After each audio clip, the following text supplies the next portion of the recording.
So I'm going to hammer on this Brett Kavanagh, Blasey-Ford fiasco circus that took place yesterday. I know I've talked about the subject already. I know the Democrats are all scumbags. But I want to touch on what happened yesterday in the Senate Judiciary Committee.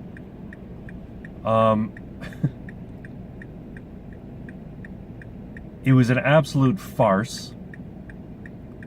Brett Kavanagh and Lindsey Graham gave these impassioned, vitriolic speeches at the way the committee hearing has been turned into a circus, turned into something that Americans should be ashamed of. And it basically called out Feinstein, called out all the other Democrats who basically perpetrated this mess on the government. And all for what? For a stalling tactic. Apparently, several news sources last night were saying that they have the votes to confirm Kavanagh. That a couple of people who were kind of swing votes, who, weren't necessarily sure how they were going to vote on Kavanagh, after yesterday, they are definitely sure they're going to vote on Kavanagh. They're going to vote yes. So they have the votes, even without Mike Pence breaking a tie. But who knows? This theater that is American politics right now, it changes day by day. I would not be surprised if by the end of the day there was some other new revelation that was going to further stall this proceeding. And what strikes me as distressing and frustrating is that every time somebody would ask Kavanagh about the allegation or an allegation like it, they always use the term a credible allegation.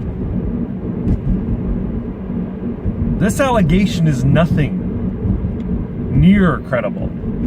It is an incredible allegation. It is absolutely farcical.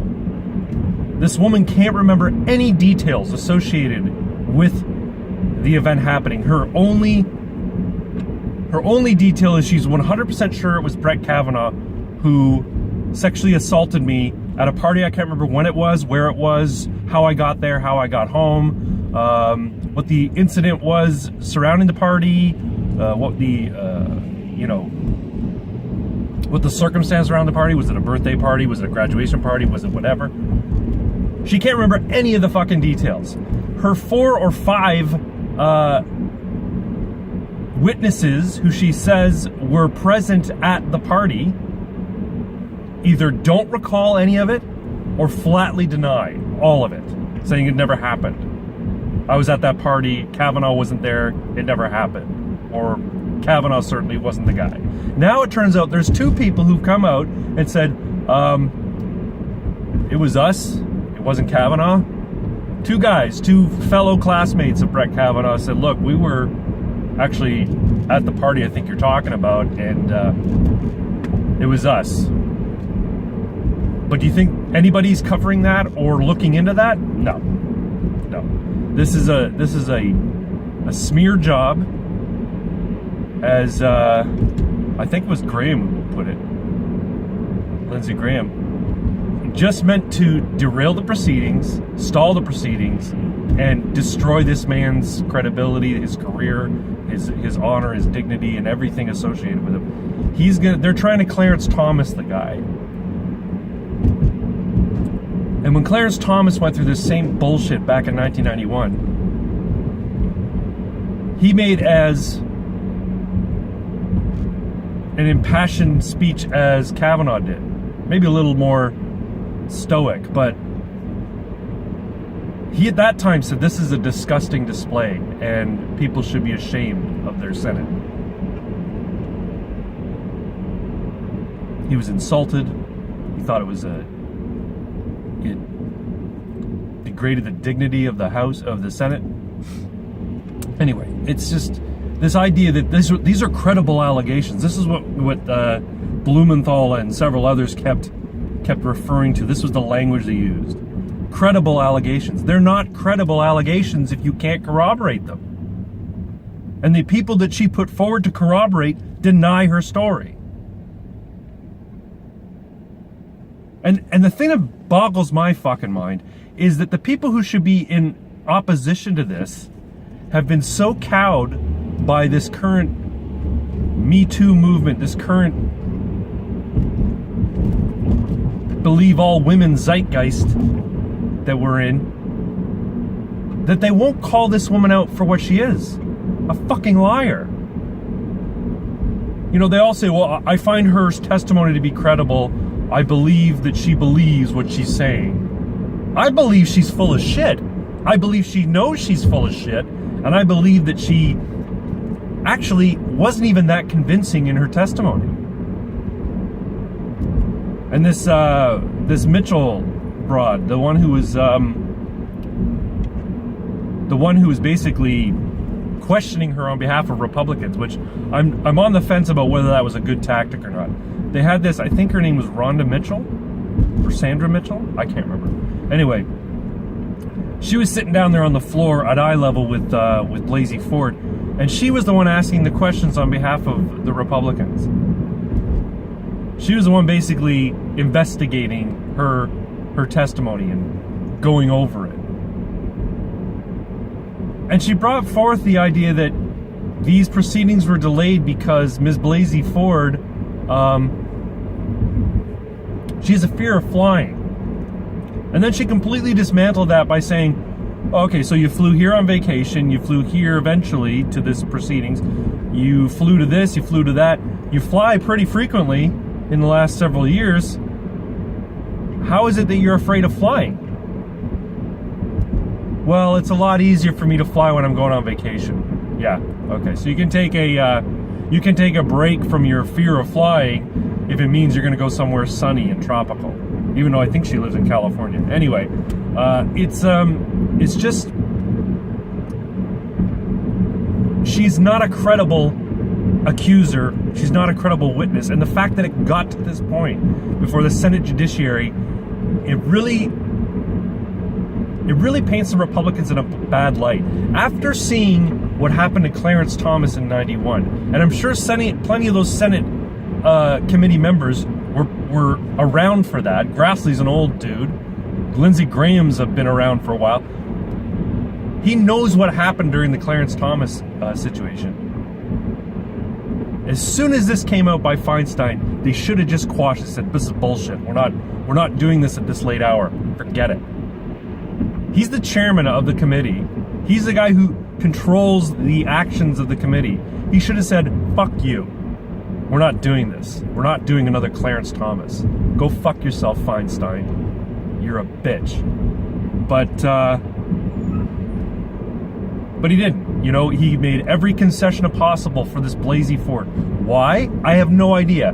Maybe he's been cowed by this Title IX attitude we have towards any time there's an allegation against a man. We have to immediately assume that the woman who's making the allegation is telling the truth, and then try and figure out if maybe she doesn't remember it all correctly, which is patronizing to women. These proceedings should happen based on the value of the evidence at hand, of which there was none.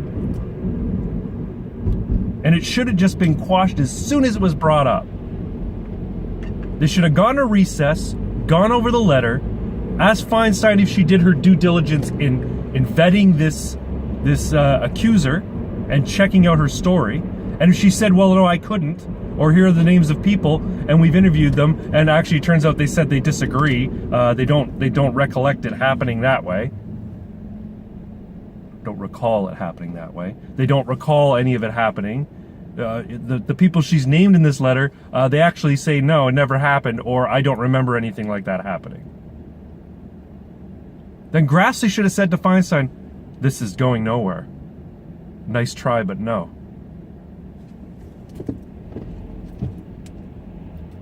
Anyway. Kavanaugh's going to be confirmed. This is my prediction, by the way. Kavanaugh's going to be confirmed. It's going to be too late for him to be seated in the Supreme Court for October 1st, obviously, because they stalled it, right? So this next session where the Supreme Court sits and presides, he won't be part of it. Why? Well, because they stalled to the point where they can't confirm him. There was talk of him being confirmed tomorrow, Saturday, but that's not likely to happen. Now they're talking about Monday or Tuesday it's going to happen. People are calling for it to be stalled even further while the FBI investigates everything that's come to light after yesterday's gong show. Keep in mind, Kavanagh has been vetted 6 times since working for the federal government, since starting his career as a judge with the federal government. Every time he moved up, they went and did a background check. They went and investigated shit like this. This allegation comes forward. Feinstein sits on the letter until after she's interviewed Kavanagh behind closed doors. At that time, she'd already told Blasey-Ford to get a lawyer. But did she bring up this whole incident with Kavanagh? No. While she was in, a closed door session with him to ask him about the veracity of these allegations? No. Ask him for his story on these allegations? No. She never mentioned it. This is a political hit. This is garbage. They're trying to Clarence Thomas this guy one more time. I've said that already. I don't think it's going to work. If he doesn't get the votes to get confirmed, then the swamp is deeper and stinkier than we first imagined in Washington, D.C. I think things are going to get ugly either before or around the time of the midterms, depending on what happens. And I mean ugly in the terms of, there's going to be incidents of violence. If the guy's not confirmed, I could see a hit happening on Feinstein or Booker or Harris just because of their conduct during the Senate Judiciary Committee. Blumenthal, too. I could see these things happening. I mean, it sounds pretty awful to say stuff like that, but I think people are going to be really upset if this guy's not confirmed. And I think if he is confirmed, the other side's going to be really upset. Either way, one set of the voting populace is going to be disenfranchised come the midterms. If he's confirmed, it'll be the Democrats. But it won't stop them from going up voting. They're going to be so upset by this setback that they're going to want to punish the Republicans. If Kavanaugh's not confirmed, then the Republicans are going to come out in force, and the problem is they're likely going to vote out some of the Republican Senate, or try to anyway, who was involved in letting this farce go forward. Either way, this was all politics, and it's adding to the divisiveness of what's going on in the United States right now. And it's saddening, and it's disgusting.